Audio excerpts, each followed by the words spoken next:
Welcome, welcome. I hope today your day is filled with brilliance because that is what the intention is for today. For those of you who don't know me, my name is Coach Ambereen, and I run this show every single week at 12 p.m. Eastern Time, where we welcome you to Spanglish Network TV and Zingo TV, channels 245, 249, 250, and 251. Remember to download Zingo TV app on your respective TV devices and at the app stores. We're available all across iOS and also Android. As you are downloading this app, please make sure to tune in and give us some feedback. That feedback is super critical for us to do a better job of serving you. And of course, the app is completely free. It's also available across the Google Chromecast, Fire Sticks, Fire TV, along with the Roku devices and any smart TV that's supported from 2016 on forward. As we are launching into today, I am super excited.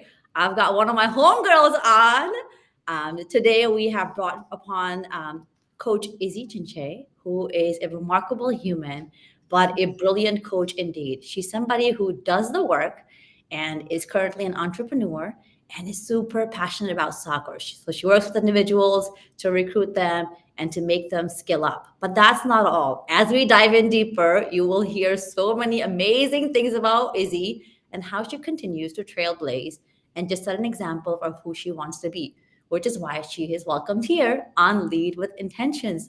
Welcome, Izzy. Thank you so much. Thank you for that intro. That was amazing. I'm so excited to be here and hopefully contribute to what you're doing here and the impact that you're having in this world.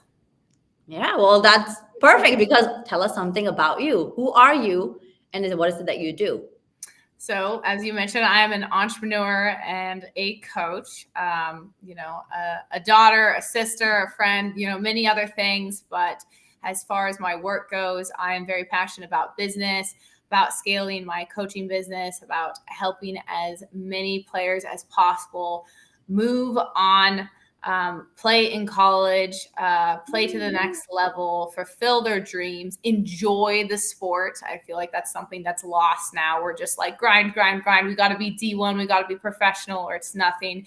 But, at the end of the day, it's a game. It's supposed to be fun. We get better the fastest when we are having fun, when we are enjoying what we are doing. So I'm very passionate about bringing that to my coaching style. So that's a little bit about me. I also have a podcast, so I love talking. All right, share with us a little bit about your podcast.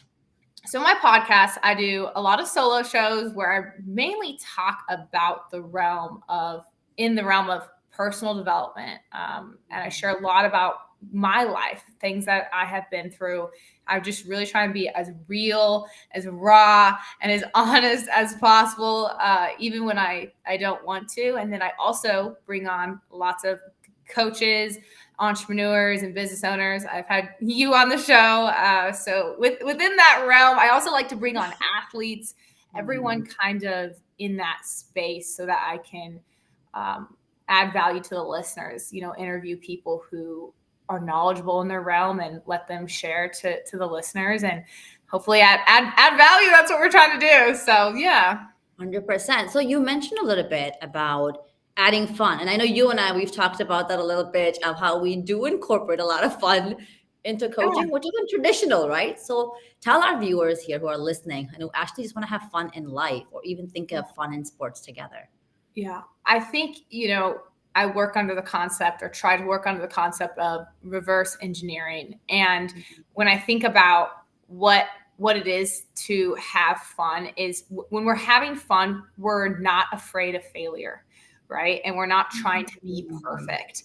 And so I really try and get away from those spaces because if you are trying to be perfect, if you're trying to never fail, you're fear driven and you're driven by fear, which I spent a lot of my time as an athlete in that space of being driven by fear, of being driven like, what if I don't make it? If I'm not good enough, I'm not fast enough, I'm not fit enough, whatever. And that was the main motivator. And sometimes that can work to your advantage and there's a time and place for that.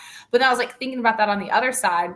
Well, who is it that learns the fastest? And it's pretty widely known. You work with kids all the time. Kids learn the fastest because they are having fun, because they're not afraid to make a mistake. They're not afraid to fall on their face or fail. They're not like obsessed with being perfect.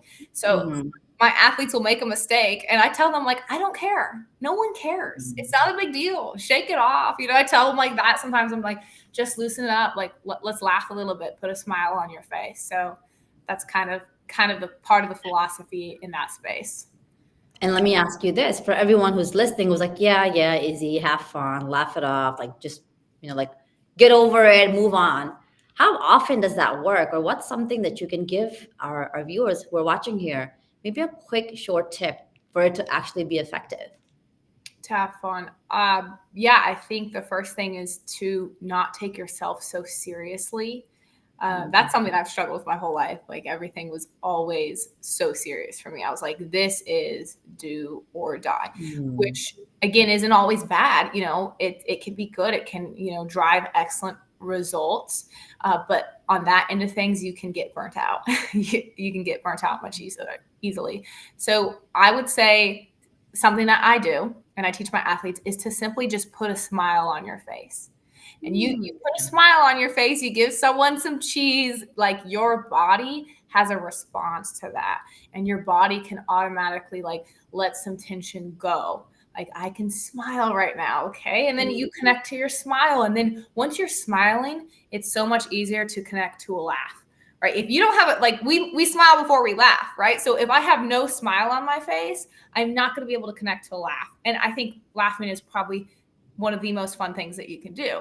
So if I connect to a smile, I'm going to be much more open to, maybe chuckling or laughing at myself, laughing if I make a mistake, and not taking it so seriously and trying to just calm and smile and relax that way. Well, okay, I think that's true. So the fun part is how you're talking about this concept of smiling. And there are two things that come to mind. One of our spiritual practices as a Muslim is to smile. And they say smile is what we call a charity that keeps on giving, right? So it's like you never know who needs a smile. You can literally be walking down the street and you smile at some random stranger, and you're like, maybe that's exactly what they needed. And then they'll smile back, right? So it's kind of like contagious. Yes. The other thing that is really important about smiling is not only is it a great stress reliever, but the kids that I work with as well. I'm like, listen to me, man. Laugh, smile, it's free, right? Like, and I love the fact that you're saying that, put a smile on your face until you start to believe it and tap into those feelings, Yeah. because that's when you can shift the mindset. Yeah. Yeah.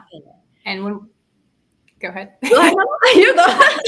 when we're having fun, we're so creative, and to be creative is to play, right? It's to play. And when we step into that state of creating and playing, like, I think that is, like, probably one of the roots of fun. I'm trying to think about the definition of fun, but, like, really, truly, I think it's when we're in this creative state, because that's what kids ask you to do. Will you come play with me? Will you come play outside with me? Will you play this game? Because they're creating and they're evolving and they're chasing and they're hiding and they're seeking and they're doing all these things. And that's where we learn the fastest. And, like, I know from being an athlete and also coaching my athletes, and I watch the kids that excel the most, and it's the kids who are just enjoying being out there and having fun. Yeah, it's true. I think as we age, as we get into adulthood, we do start to take life more seriously, like you said. And when we tap back into, like, what's meant to happen is actually going to happen. So why not just enjoy the journey, even if it is with a 5-second smile on my face, right? Yeah. We might And as what do well. you think helps these, your clients?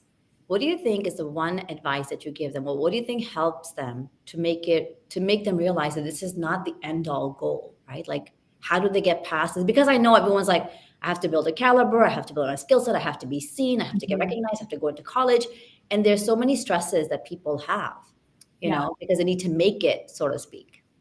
I do wish there was just kind of like one thing I would say, and then we could fix it. I think culturally, it's ingrained in us to climb the ladder of of success and to do it in a certain way. And I've seen that come into the world of soccer. It's like you have to be playing for these kind of club teams, and you have to be playing at this level in these showcases and these tournaments.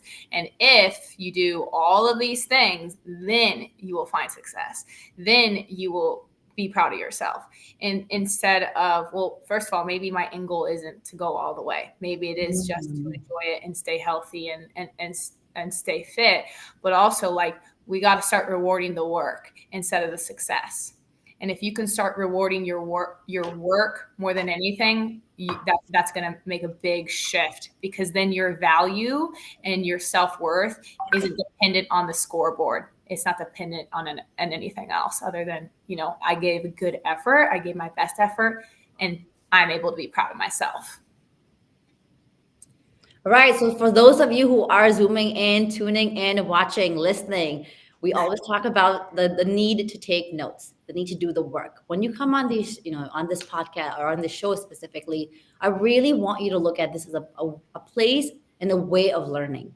How can you actually take more ownership and lead, your life with intentions? And Izzy just dropped a phenomenal nugget, because I tell people, I'm like, you're not the only one. I got my notebook too, like. So if you start to reward the work, you'll start to see that there's progress, and that gives you momentum. Yeah. And I have to remind myself that, like, I think hustle culture is really easy to slip into. And so I have to remind myself, and there's time and place. I have to remind myself, like, sometimes I will actually sit down at the end of the day and be like, well, what did I accomplish today? And it's like, I went for a walk. I worked out. I got those emails done. They could be really simple things. Like, even like making dinner for me, sometimes I'm like, yeah, that was work. Like, I didn't go out and eat something unhealthy. I made dinner. I made a good choice. Like, I will reward that work. I'll recognize it, for myself. Makes a difference for me.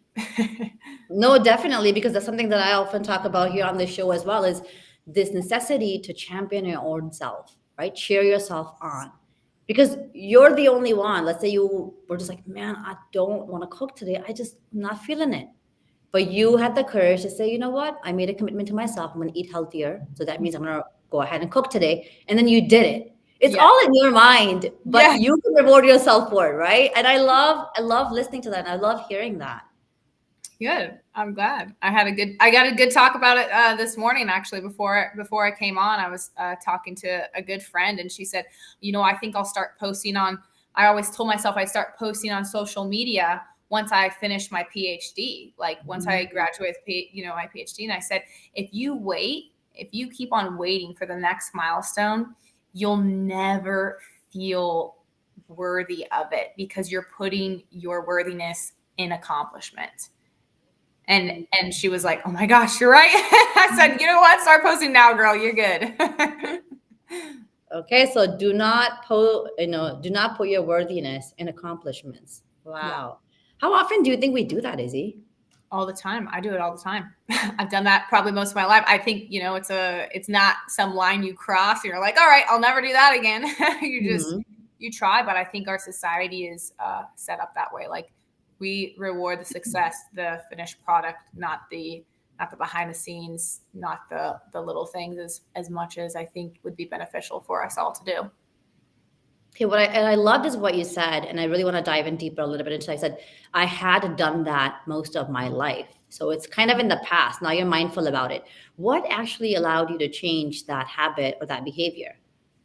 I think finally stepping away from being the athlete and becoming the coach. And my entire identity was poured into becoming this elite athlete. I derived all my value and looked for all my validation through my success as a soccer player. And I am proud of myself. I'm proud of, what I accomplished. And, I got a Division I scholarship. That's something that, I had to overcome a lot to make that happen. But I hit a point where I was very unhappy doing what I was doing. I had been a forward my whole life. Due to injury, I had to switch to goalkeeper, and I made that dream happen. So I was able to play semi-pros, able to play Division I, and I started getting this success, and I got the scholarship, and I crossed these milestones, and I felt awful. And I was like, why do I feel so bad? I was like, why do I feel so bad? I am finally getting the thing that I've worked for the past 15 years. At 20 years old, like you're working since day one to get a Division I scholarship. That's what I was doing, and I got it, and I felt like a fake. And I remember, like, I had this party, these people threw this party for me for, you know, getting this scholarship, and I was in the bathroom and I was like, I feel like a fraud. I said, I feel like a fraud. And I wrote, I was like, why do I feel like a fraud? And I said, because this isn't what I truly want. And everyone told me, you're living your dream, you're living your dream. But my dream was to be a forward. But I had been injured, so I had to be a goalie.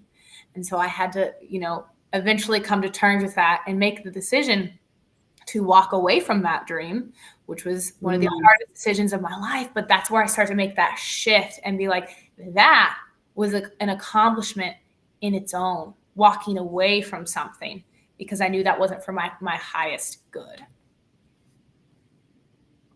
And kind of walk us through, because there's a lot of times, like let's say someone's going through an unhealthy relationship, right? We really kind of zoom in here and talk about how to create healthy relationships, and that relationship with even our own selves.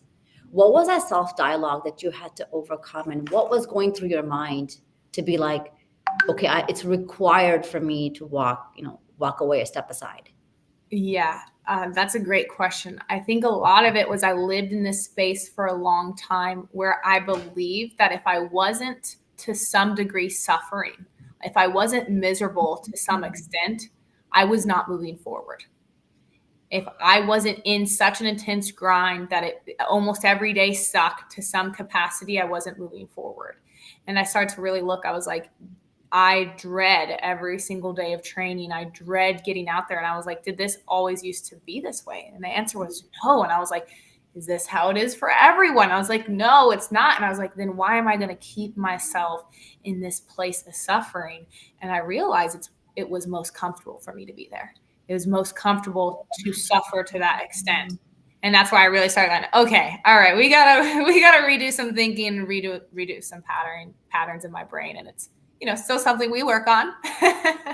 Definitely. And I kind of want to connect what you said, 15 years of working to get a dream.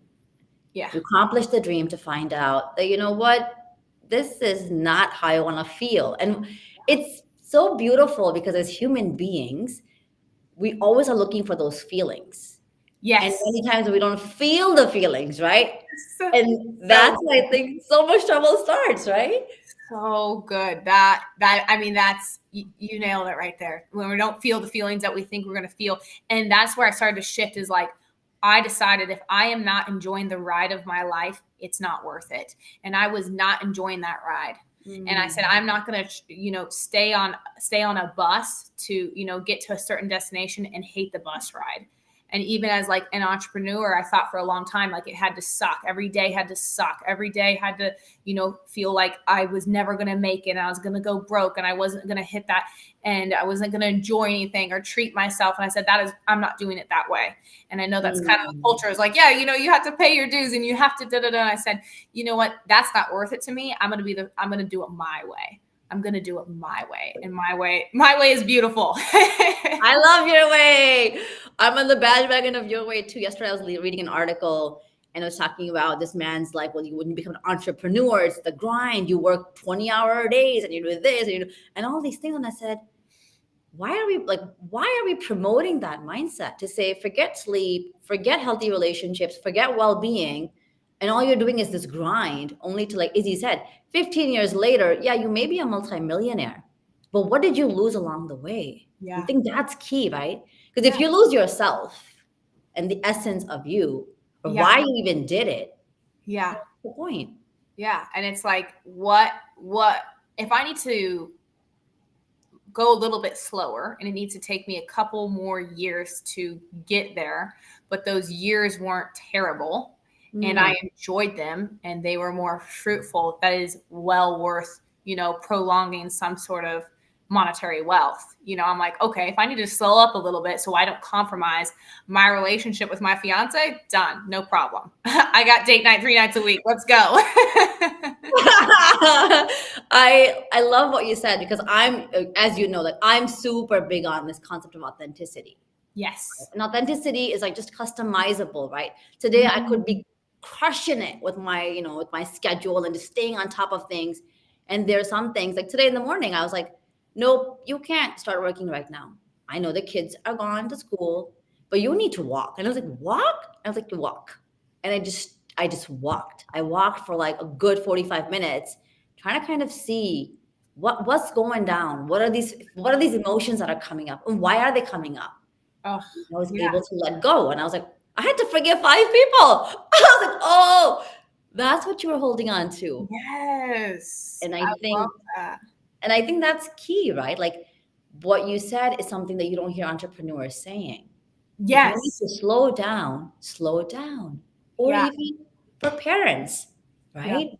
We have like this whole checklist. Go, go, go, go, go, go, go. Or even with your fiance, I'm sure, right? Like Yeah. you gotta do this and this. And so sometimes you're just like, no, I'm gonna Yeah. scratch that and redo my schedule today. Yeah, redo your schedule. I think I love what you said about the walking because that's actually what I did this morning. I walked for about 45 minutes and I had a plan. The sun was shining. It was so beautiful. And I had a plan to do an inside workout. And I said, but I'm going to miss out on the sun that's shining right now. Like, no, I'm getting out there and I'm going to go do that. I think being flexible. I mean, we have these extensive to-do lists now, right? There's so many things, especially as an entrepreneur, as a coach, like you always have like 10,000 things you could be doing. And it's Mhm. just being a little more realistic and then being able to just say, you know what? None of that's going to get done today. Like, I need to focus on this. And that will actually take you so much further because there's no such thing as like not confronting something. You're just putting it off. You're just putting it off. So if I put off my feelings of like, man, I woke up not feeling well today, and I'm just going to push through and not like sit with myself and meditate and journal and just try and go straight to the gym or go straight into, email marketing and all the things, it's going to come up later. And Mhm. then the more each time it comes back, it's a bigger dragon because it needs to get my attention. And so it's better to just nip it in the bud, feel it out all the way, and then we go about our day. Mm.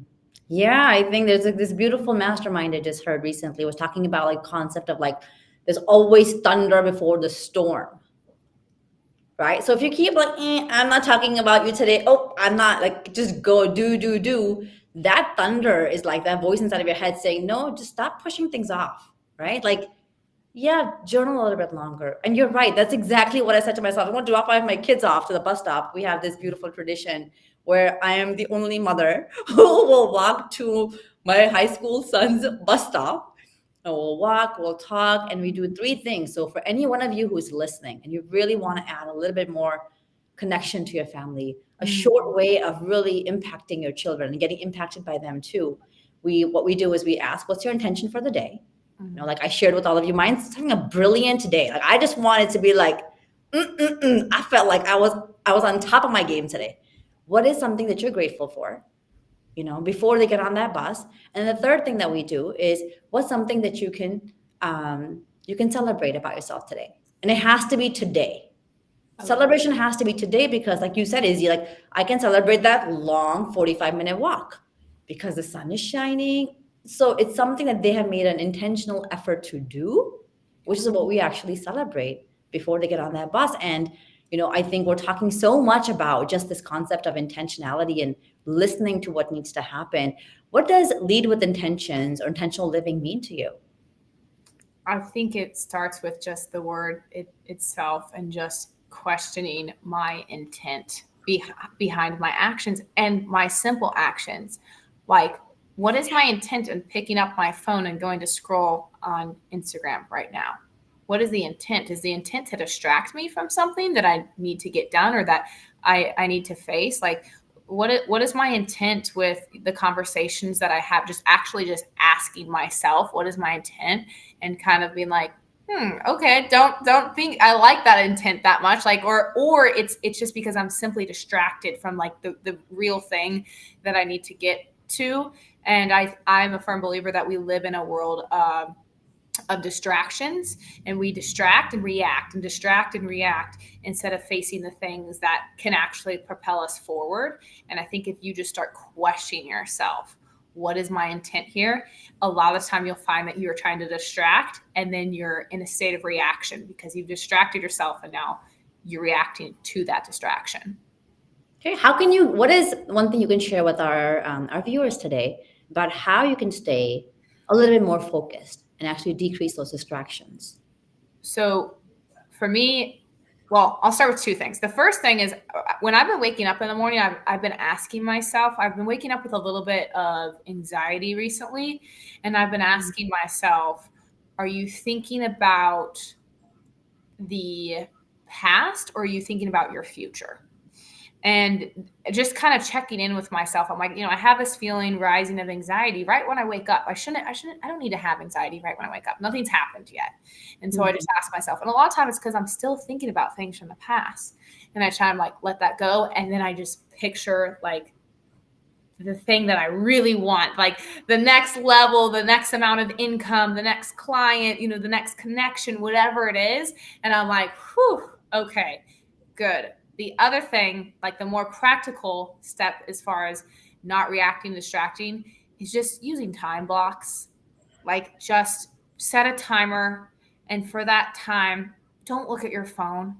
Like if you don't think that doing something and looking at your phone is not multitasking, you're wrong. It is. And we know multitasking is not efficient.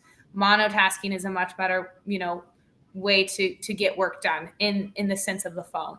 And so if you set a timer, like sometimes for me, like I'm working on my soccer course, I work on my course all the time. Like, okay, I set a timer, 2 hours. I will not touch that phone. And then I will only focus on the one thing. And then I'm not distracted by as much. I love that you said that because I know as for myself as well, that's something that I work on with my families, right? Or individual clients that I'm working with that what like what's the intent right now? Oh, it's family time. Oh, your alarm for the family time went off 6 o'clock. Okay, set another alarm or set another timer to say, hey, you know what? 15 minutes on the clock or 2 hours on the clock, whatever the designated time is to get that task done. And I really think as human beings, we have been, I guess, in a way, trained and retrained and reprogrammed to be more distracted. Um, and we live in a world right now where the biggest commodity, is time. And if that's not well managed, then you kind of lose your life with that. Yeah. And so I love what you said is block the time. And for me, I've heard the greatest, the highest performing coaches, the best coaches, the elite ones in the world say, we don't even have our phone in our rooms. Like when we're in our workspace, we don't even, because we know it can come up. Yeah. Right. Yeah. And sadly, on average, an American picks up their phone 100 times in a day. At least. Yeah. 100. I mean, I'm talking about like if someone picks it up and scrolls it, or does the work, or text somebody, or email somebody, then they put it down and they pick it up again 100 times in a day. What if you were present 100 times in a day? What if you squatted 100 times a day? Hey, she's like, let's do that. Yeah. Yeah. It's a lot. It's crazy. And how do you, because I know I want to kind of go back a little bit with your clients as well. How do you get them to be in a place where they are fully focused on the end result, or on the end result of even that day, so that they can be a little bit less distracted? I think soccer, sports in general they're kind of cool, a little bit of an exception because there are no phones out there. So and that's one of the things I love about it. Like you're not talking to these kids and they're on their phone because they're on the soccer field. They can't hold their phone. So we're kind of in that space that's just like, present and trying to perform at, a high place. But I think I try to remind them to remember their goals and their why they're out there. I'm like, hey, let's stay focused right now because you want this and I want you to achieve this. I know that this is something that you want, and then encourage, reinforce, remind the goal, and then for the most part, I don't really have to deal with that, I feel like, because they don't have their phones out there. So I love it.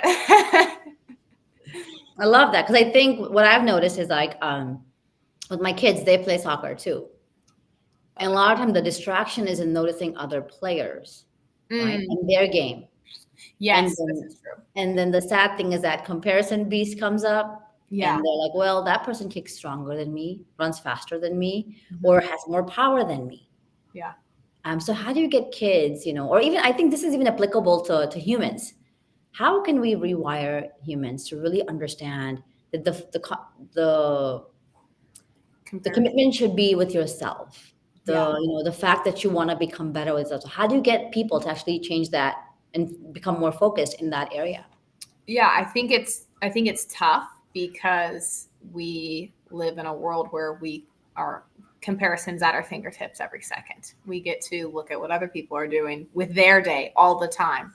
And Mhm. I think that makes it really tough. I think that's also like if that's not natural, it's not a natural way of life. It has become a natural way of life. So I Mhm. think first like giving yourself some credit, like we weren't dealing with this 100 years ago. We weren't dealing with this 50 years ago. This is a new territory, and it's Mhm. tough. It's tough to like I have to remind myself all the time. And I think first like not judging yourself for it, because Mhm. I think that's like I'll go there sometimes. I'll be like, really, you're going to compare? And I'm like, well, yeah, like there we don't have curriculum out there yet. We don't have all these these teachers out there reminding us like comparison is at our fingertips, and we have to be aware of it, and it's not a healthy thing. And I think just bringing that awareness to it and teaching that it's okay to do it because it's new.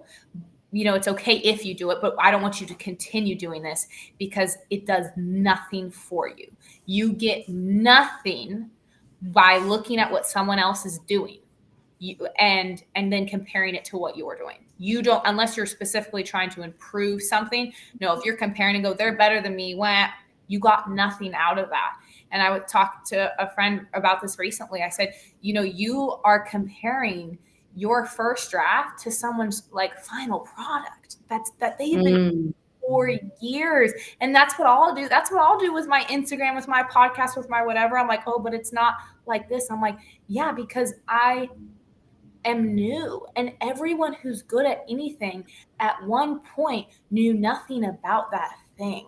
And it's like remembering that, but we are comparing our first draft to the finished product, and that is when comparison is super negative, right? Because we're like, oh, they're all the way up here, and I Mhm. just started. But if we can just get rid of it and only use it as inspiration, that would make everyone a lot happier for sure. Yeah, I think it's so true. Comparison is a robber of joy. Yeah. It just strips it all away. And what I try to teach, the people that I work with is compare yourself to you. Hmm. That's it. There you go. Am I a little bit better than yesterday or not? Right? Or like a week ago. I made this one commitment that when my kids, do something that frustrates me, how am I going to react differently? Okay, that's what I'm going to do differently. Yeah. Okay, I did that. I got like 0.00001% better at that. Okay, great. Look at me. I'm Yeah. making progress, right? I love that. Yeah, I think that's so good. I think I compare to me often, and I compare sometimes like I think I need to compare like to yesterday or a week ago. I compare to future me though. I'm always focused on Mhm. future me. I want to be future me. Like and sometimes I'm like, well, I can be this, and I'm like, hey, you're not there yet. But look at where you was me a year ago, proud of future me now. Yes. And did she want to be here? Absolutely. Okay, let's move forward. I love that you said that. Am I better than yesterday? Okay, check. There you go. And the thing is, what I think we have to remind everybody here is like, when you're looking at anything in life, unless you put the reps in, no one's going to get better. And that grace that you talked about, I give myself grace to be like, okay, you're comparing yourself again. Okay, what are you going to do? All right, I'm going to be graceful, but I'm going to say, you know what? There's no need for it. Yeah, What's one personal thing, Izzy, that you would like to share with our audience here today about you?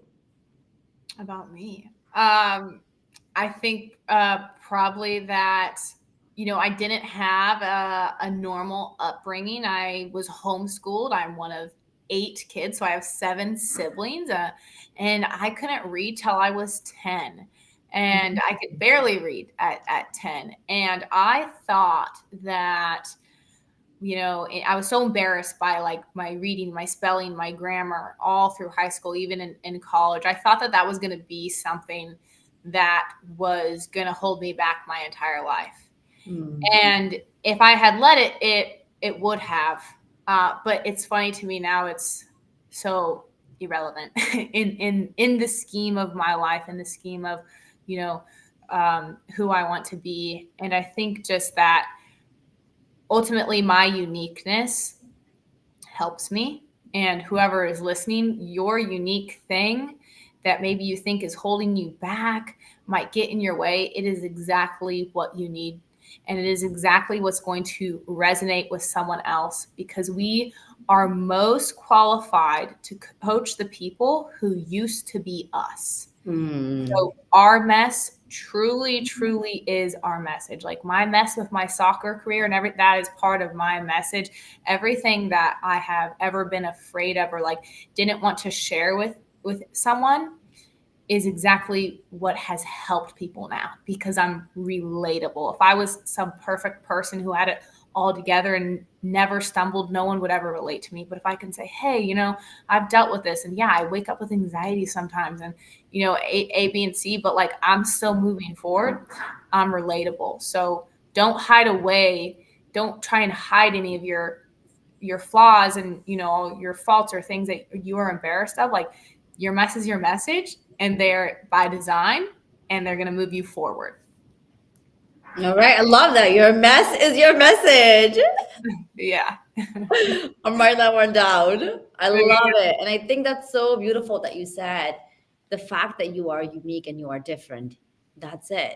Yeah. And we live in a world where we're trying to conform to Yeah. what we see, right? Which isn't real, right? Like Yeah. if you see somebody and how they look in their home, the maybe the chaos behind their beautiful screens and their perfect, glamorous shots, or that's not real life. And I think when we start to embrace and realize that, yeah, all these challenges I'm going through, the way that I think, the way that I feel, I need to start embracing that. Then Yeah. you do become more relatable because people can tell when you're being authentic and when you're not. Yeah.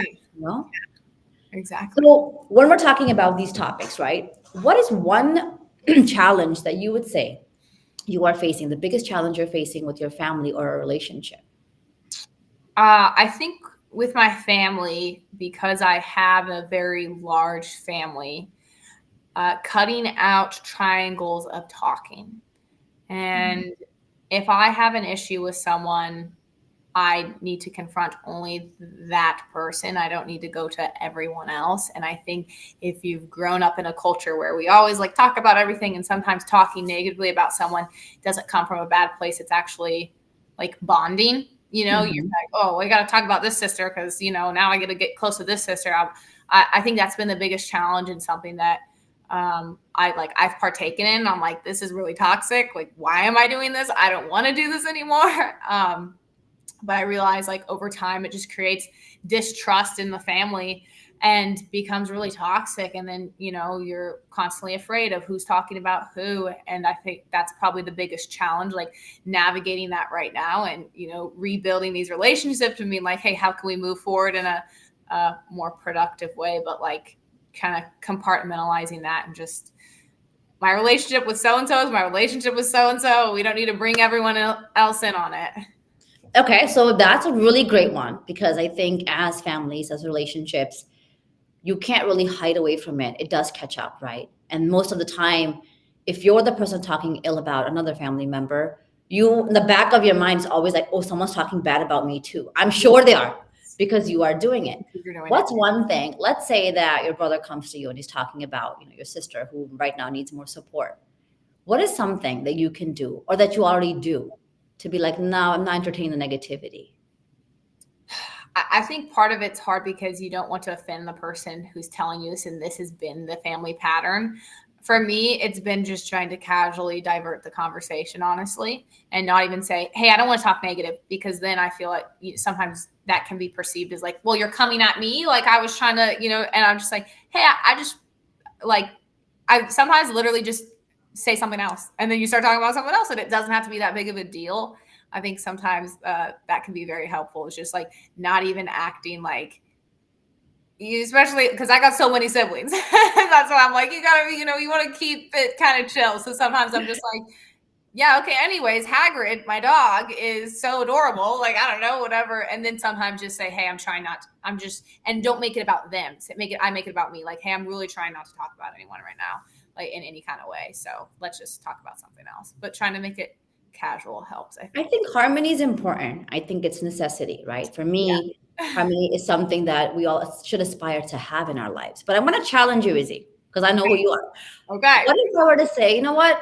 Why can't you confront it in the most respectful, kind manner? Because you understand your siblings and you can, cultivate the conversation to be very personal. Well, we have had like a group discussion about it. I'm just saying if it does come up, I'm like, we've had the conversation. So you already know where I stand. I don't need to I'm just going to divert more gently. But yeah, I agree. And we have had a conversation about it. And I think that's important, right? Because I think a lot of times, not recognizing that there is something that needs course correction, we're just making it worse and worse. Yeah. But to say, let's just level set and create a better expectation for ourselves. Yeah. And I love what you said, the fear of, because I had to look inward. I'm like, man, why am I afraid of them talking about me like this? I'm like, yeah, because I've partaken in it. That's why. That's like, ooh, you're like, that stings a little bit, but okay, let's go. Let's try and fix that or shift. So true. Very true. Yeah. And I think that's what's key when we're talking about this, because a lot of times, we dove in a little bit about fear and Yeah. how, especially even in like the athletic world, fear is so constant because of the fear of what if I don't get selected? What if I don't get picked? What if I don't make it? What if I don't get to where I need to go? And all these things that we have. But what fear does is kind of takes away from this moment, from Yeah. right here, right now. Because I'm sure for you to hop on here, there was a little bit of fear that came in, right? Same for me. Where I'm like, will I deliver the way I want to? I get a little nervous. Yeah. And fear is actually, it could be healthy if you look Yeah. at it like this thing really matters to you Matters. Yeah. and you want to do a great job at it. You want to excel. Like, I want to make Izzy shine. I want it to be like, people reach out to her. Like she will take your kiddos to where they need to go and where they want to go because she's been doing the work. And just the fact that you've been so raw and authentic with us, from anxieties, the fact that you couldn't read until the age of 10, to thinking that would be a reality forever. We've dug in a little bit with your family dynamics and just knowing that it's such an important part of who we are as humans. Yeah. But often we shy away from our loved ones and our family. Yeah. They're the easiest people to back down from, because we want to be accepted by the pack. We want to be accepted by our loved ones, which is natural and it's good and it's fine. But sometimes that can also hold us back. And being upfront and making the changes you need to make sometimes is necessary. Yeah. What's one change that you want to see in the world, Izzy? I would love to see more leaders. I would love to see more people not letting the fear of others' opinions hold them back from sharing their message with the world. And I think if, we have more leaders, we have more impact, and we have more people thinking of themselves as leaders. There's more people taking ownership, and we can create change and, create a better world. But I think I'd love, if you see yourself as a leader, you're not going to be so afraid to like post the thing you actually want to post, because you're like, hey, I'm a leader. I got to set the example. But right now, I think we live in a space where a lot of us are really timid to actually share the raw and vulnerable things that can have an impact on someone's life. And I want to encourage as many people as possible. Like, that's part of my message. Like, you're a leader. I believe in you. Be a leader. Just like your show, Lead with Intentions. gotta get out there. Gotta get out there and lead and stop pointing the finger, look in the mirror, and make yourself happier and make the world a better place. So if you can tell our audience here, what's one quality of a leader? For somebody who's like, I don't know if I want to lead. There's so much I have to do to become a leader, right? It's too hard, it's too intimidating, it's too much work. What's one quality that you would say for them to kind of, self-reflect on and see if they have it, so that way they can actually burst and bloom with this, with this leadership? I would say two things. First, there are many different types of leaders. And, it's not always a person who's out there and on the TV show or whatever, there's servant leaders and lots of different ways to lead, and actually discovering your leadership style is something that's going to be very helpful. But realizing that if you don't, no one else will. And you actually are needed.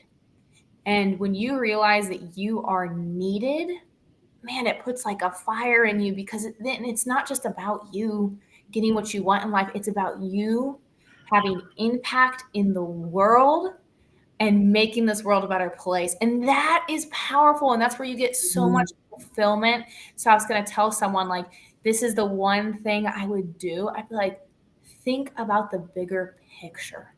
Think about not just you. Think about the bigger movement you are a part of. And you start thinking of yourself as a leader. I think that's just as simple as it is. Just start thinking about yourself that way. Just start thinking like, yeah, I'm a leader. Your place of work, where you coach, where you hang out, your church, your friends, your family. Be the one to lead. Be the one to say, no, I'm not going to gossip about so-and-so, right? Like, be the one to say, hey, let's do some journal prompts, whatever it is, right? And I think that's a good way to start. Just that little switch. Just start thinking of yourself that way, and you start taking ownership and action. There you go. Ownership and action. How do people take action to get in touch with you, Izzy? They can connect with me on Instagram. That's probably the best way. It's Izzy Chinchay, IZICHINCHAY, and izzychinchay.com, and the Izzy Chinchay Show that's on YouTube, Spotify, Apple Podcasts. If you would like to listen to my podcast, which I am very passionate about and would love to connect with you on, for sure. There you go. All right, so we have a tradition, and we've got this what we call an intentional wrap up. So it's a rapid fire. I'm going to ask you a few questions. Okay.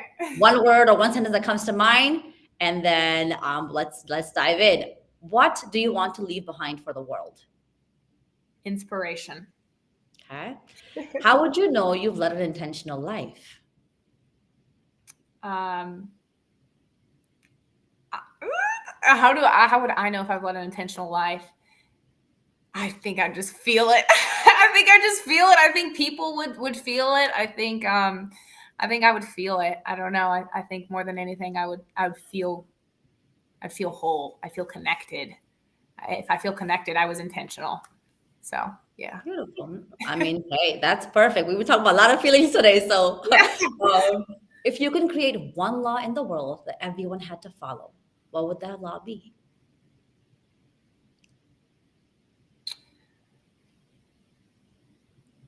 Look in the mirror and take ownership and action before you point the finger. There you go. Do the work. All right. What's one lesson, and maybe the biggest one or the most important one to share, that has made you who you are today? Soccer. 100%. My entire lesson was soccer, with, working hard for one thing, and then also getting injured. I had like major injuries, and then choosing to walk away and step into a coaching position. I would say soccer all the way. I hear you, girls, but you're here still coaching soccer. What is the key to a healthy relationship, Izzy? I think it's open communication, and that's probably all I can say. If there's only one, I would say open communication. I think that is truly something that's lacking in the world. And, for those of you who are interested and want to learn more about Izzy, please follow her across social media, Izzy Chinchay, across Instagram, on her website, on her podcast. I adore her and I love her. And I'm so, so, so humbled and privileged to bring you on today, Izzy. And for those of you who are actually in tuned and watching, This show can be heard on Spanglish Radio Network. Please check out spanglishworld.ca. And for all the news and the programming, Spanglish World, watch it, hear it, read it, download it, and most importantly, live it. Thank you so much for joining. Stay blessed. Bye. Bye. Thank you.